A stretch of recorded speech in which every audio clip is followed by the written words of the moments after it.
We often go through life more preoccupied with our own thoughts and ideas, fixated on our inner world like a record playing on a loop. Our minds are consumed with familiar worries, reflections, and repetitive mental patterns, limiting the way we interact with the world around us. What if we shifted our focus and decided instead that the person in front of us, whether a colleague, acquaintance, or potential romantic partner, is more interesting than ourselves?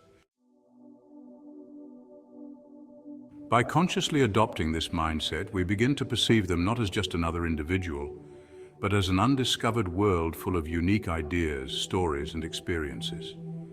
Their life becomes like an uncharted territory, brimming with nuances that we've never encountered, like traveling to a new country or immersing ourselves in an entirely different culture. Imagine treating someone as though they were a character in a movie or a book that you were eager to understand. Their experiences are a tapestry woven from threads you've never touched. If someone treated you this way, if they showed genuine interest in your thoughts, feelings, and experiences, you would notice the difference immediately. You'd feel seen, valued, and understood, which is a rare and compelling feeling. This type of deep attention naturally draws people in. Whether in a work setting or the realm of romantic attraction, that attention can become the foundation of a powerful connection. You're already halfway toward building a meaningful relationship simply by making the other person feel like the center of attention. A highly effective way to foster this kind of connection is by getting people to talk about their childhood. But it's crucial to do this subtly. You wouldn't simply ask, "Tell me about your father," or "What was your childhood like?" Instead, you guide the conversation gently toward these topics, allowing the other person to share details organically without feeling interrogated or overwhelmed. People have a deep emotional attachment to their childhood memories, to where they grew up, to their family, and to their early friends. These experiences are deeply embedded in their psyche, and recalling them often stirs potent emotions that are sometimes uncontrollable. To navigate this territory successfully, you need to ask the right questions at the right time. When someone begins to talk about their early years, let them do most of the talking. Ideally, they should be speaking about 70% of the time while you listen attentively and respond thoughtfully. When you allow someone to share their story without interruption, they feel valued and appreciated. Most people are not even aware of how much they enjoy talking about themselves when given the opportunity. In such moments, they feel like the star of the conversation, which not only makes them feel good, but also builds a strong sense of connection between you and them. As the conversation progresses, pay close attention to what excites them. Watch for the subtle cues, moments when their face lights up, their body language becomes more animated, or when their tone of voice shifts. These signals often reveal what truly matters to them. If you notice nervous laughter or hesitance, that's also worth noting. Nervousness can indicate a topic that holds deep significance, even if it's uncomfortable for them to discuss. These emotional reactions offer a glimpse into their inner world. When you sense you've touched on something important, make a mental note of it and gently revisit the subject later. You found a topic that resonates deeply with them. At times you may want to share your own experiences, but be careful not to dominate the conversation. Instead, use personal stories sparingly to create a sense of similarity or connection. If they share a childhood experience that reminds you of something from your own life, mention it briefly to show that you can relate.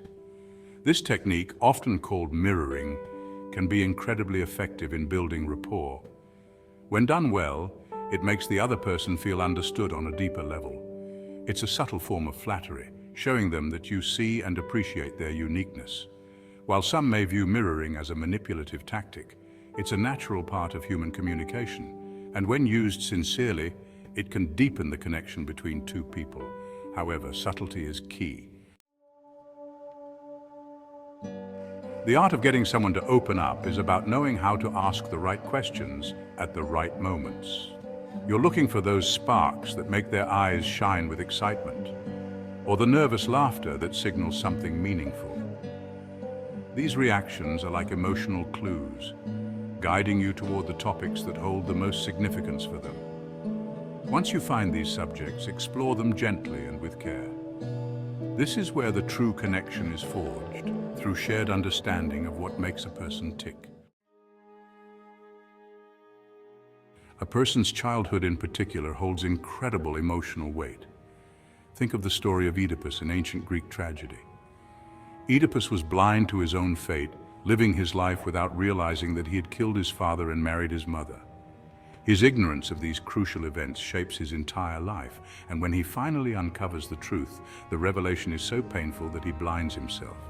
In this tragic tale, the Greeks are teaching us that we are often unaware of the forces shaping our lives, forces that may stem from childhood experiences or deep-seated emotions. Coming to terms with these hidden influences can be a powerful and often painful awakening. Insinuation works this way. It's not always direct or obvious. Sometimes it's about planting ideas or emotions that linger long after the conversation has ended. This can be achieved through subtle gestures, body language, or even the tone of your voice. For example, your words may remain neutral, but your eyes might reveal something deeper, like desire or intrigue. When your non-verbal cues contradict your spoken words, it creates a tension that sticks in the other person's mind. They leave the conversation thinking about what you said or did, and your presence continues to occupy their thoughts. This kind of psychological imprint is powerful. If you can get someone to think about you after the interaction is over, you're already well on your way to building a deeper connection. You've managed to slip into their thoughts, occupying a space in their mind that keeps the interaction alive long after it has ended. Of course, we all have habits that can undermine these efforts. These anti-seductive tendencies include talking too much, being overly judgmental, or failing to truly listen to the other person. Rushing through conversations, being impatient, or coming across as harsh or unfeeling can quickly push people away. Recognizing and eliminating these habits is essential if you want to improve your social interactions and build stronger, more meaningful connections. By being more mindful of how you communicate and by focusing on the other person's inner world, you can open the door to deeper relationships, whether in friendship, work, or romance.